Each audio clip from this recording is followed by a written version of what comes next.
আপনার ভোকাল কি কখনো খুব জোরে বা কখনো খুব আস্তে শোনা যায়? তাহলে আপনার একটা কম্প্রেসার দরকার। কম্প্রেসারের কাজ হলো ডাইনামিক্যালি নিয়ন্ত্রণ করা। সহজ ভাষায় বুঝতে গেলে জোরে সাউন্ড কমিয়ে দেয়, ফলে পুরো সাউন্ডটা অনেক বেশি ব্যালেন্স এবং প্রফেশনাল শোনায়। ধরুন একজন গায়ক খুব জোরে গান করছে, কখনো কাছে আসছে বা কখনো দূরে চলে যাচ্ছে। কম্প্রেসার এই হিউজ লেভেলের পার্থক্যটাকে কমিয়ে দেয়, ফলে আমরা একটা স্মুথ সাউন্ড শুনতে পাই। একটি বেসিক এক্সাম্পল, ধরুন সিঙ্গার যখন জোরে গান করছে ঠিক এরকম লেভেল চলে আসছে, আর যখন নিচে আছে ঠিক এতটা লেভেল।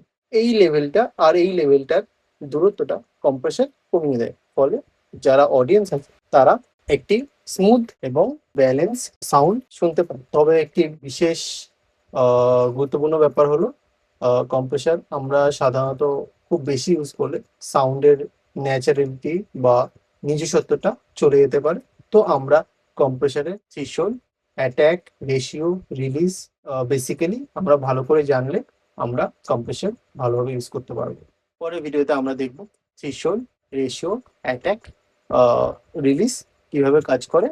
আর সাউন্ড আর্ট ইউটিউব চ্যানেলকে সাবস্ক্রাইব করুন এবং ফেসবুক পেজে ফলো করে রাখুন ফর এরকম আরও বেঙ্গলি নতুন ভিডিওর জন্য, বাংলা ভাষায় আমরা সাউন্ডের বিষয় শেখার জন্য।